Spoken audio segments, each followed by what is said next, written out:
Wait, berarti kalau 2011 kurang. Oh my god. Kok berarti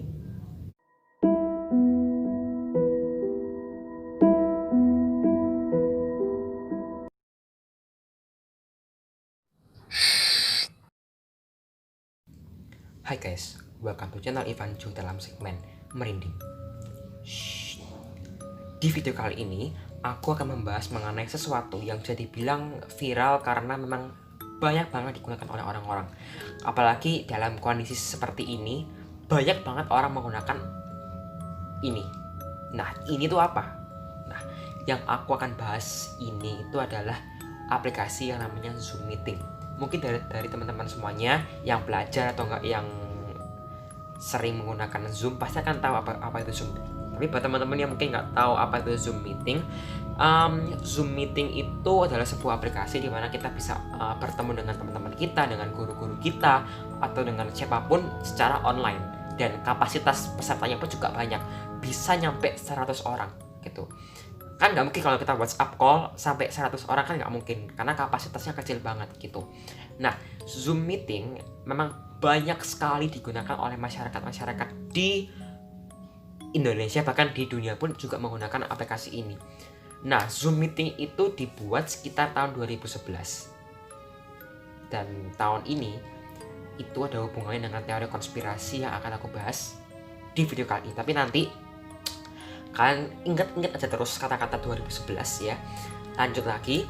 Nah, Zoom Meeting itu sempat viral bukan karena dipakai banyak orang, tapi dia mempunyai sisi gelap, mempunyai teori konspirasi yang membuat orang tuh semakin ragu apakah aku menggunakan Zoom Meeting atau enggak.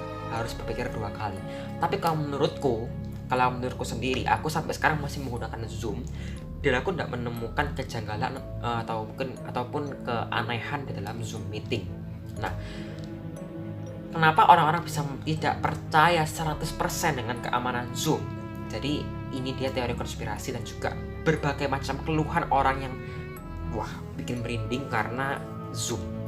So, yang pertama, ada yang namanya itu istilah Zoom bombing. Apa itu Zoom bombing? Nah, Zoom bombing ini merupakan istilah yang ditujukan kepada hacker-hacker atau seseorang yang berhasil menyelinap ke dalam sebuah meeting. Misalnya nih, kita lagi buat meeting untuk ngobrol sama teman-teman. Si hacker berhasil masuk ke dalam meetingnya, padahal kita nggak invite orang itu, nggak invite hacker kan. Nah, namanya hacker udah pasti pintar, dia langsung masuk ke dalam Zoom-nya. Dan akhirnya kita nggak tahu si hacker bisa mendengarkan semua yang kita bicarakan. Mungkin kalau sama teman-teman ngomong-ngomong biasa masih mending ya. Tapi kalau misalnya rapat-rapat penting seperti rapat-rapat kenegaraan atau rapat-rapat yang benar-benar rahasia, kalau sampai si hacker ini masuk ke dalam rapat tersebut, kan bahaya. Dan kasus ini nggak cuma sekali, banyak banget orang yang mengeluh karena kasus ini. Dan ada yang dari perusahaan, ada yang dari sekolah, bahkan ada yang dari sekolah kan, yang sampai ada hacker yang masuk menyamar sebagai siswa dalam pembelajaran melalui Zoom Meeting. Dan kalau sekolah si hacker cuman kayak ngaco, kayak ngasih gambar-gambar yang nggak pantas dilihat atau nggak coret-coret, tau gak sih? Kalau si guru nyampein materi itu kita bisa kayak coret-coret gitu. Nah, dia coret-coret seperti itu dan banyak banget orang yang mengeluh. Dan karena hal tersebut, ya udah, keamanan Zoom Meeting udah nggak bisa dijamin. Oleh karena itu, Zoom Meeting langsung bertindak dengan cara apa? Dengan cara menggunakan sebuah fitur yang namanya itu kita harus nunggu di waiting room atau waiting list. Kenapa? Karena tujuannya supaya kita nggak asal masuk gitu kan. Kita nggak langsung bisa masuk, kita harus tunggu di waiting room.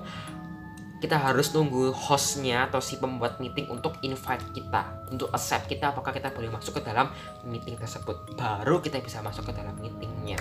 Tapi namanya hacker, apapun bisa digunakan atau apapun bisa celah sekecil apapun bisa dilewati oleh si hacker. Ya kita nggak tahu.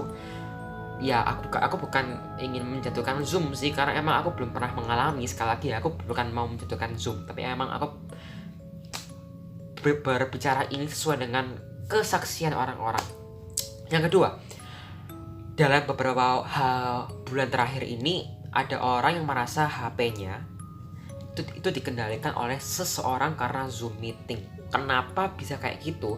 Karena katanya emang Zoom meeting itu punya fitur di mana host itu bisa mengendalikan meetingnya. Contoh nih, misalnya kalian sebagai host, kalian sebagai guru, terus kalian buat meeting gitu ya untuk pelajaran A. Nah,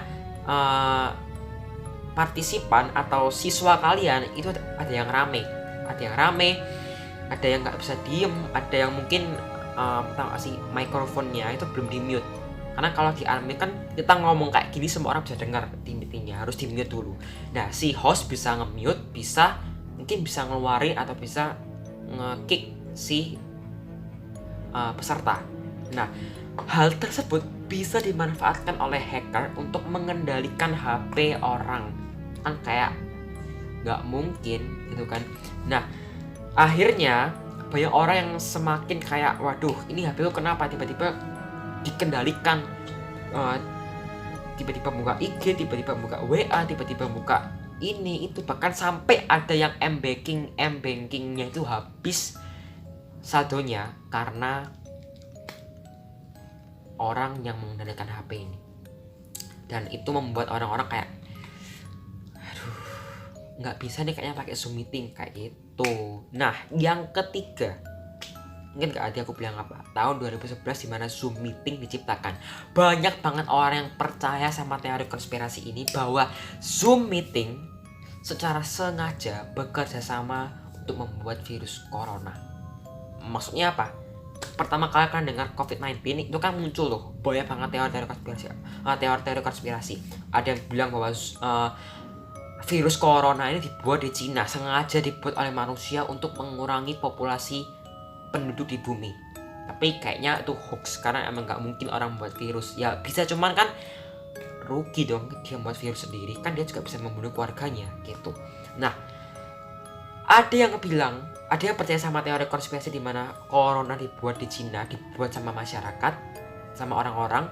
Dan Zoom meeting adalah sebuah organisasi, sebuah aplikasi yang ikut turut bekerja sama dengan si pembuat virus corona, sehingga penjualannya atau peningkatan penggunaan Zoom meeting semakin meningkat dan dia semakin untung.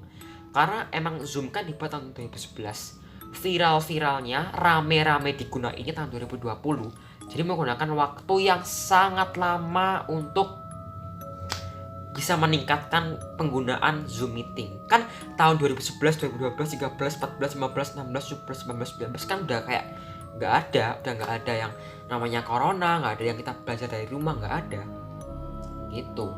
Jadi akhirnya Zoom meeting ini meningkatkan penjualannya atau penggunaannya dengan membuat virus corona. Untuk teori ini aku masih kurang percaya. Karena apa? Karena memang yang pertama, corona emang nggak dibuat, udah pasti nggak dibuat.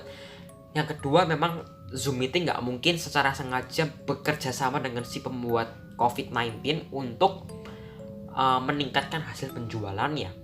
Tapi juga banyak orang yang bilang bahwa kalau benar-benar si COVID-19 dibuat oleh masyarakat, oleh orang-orang yang nggak bertanggung jawab, pasti banyak banget aplikasi-aplikasi, organisasi, tokoh-tokoh masyarakat yang secara sengaja bekerja sama dengan si pembuat untuk meraup keuntungan besar.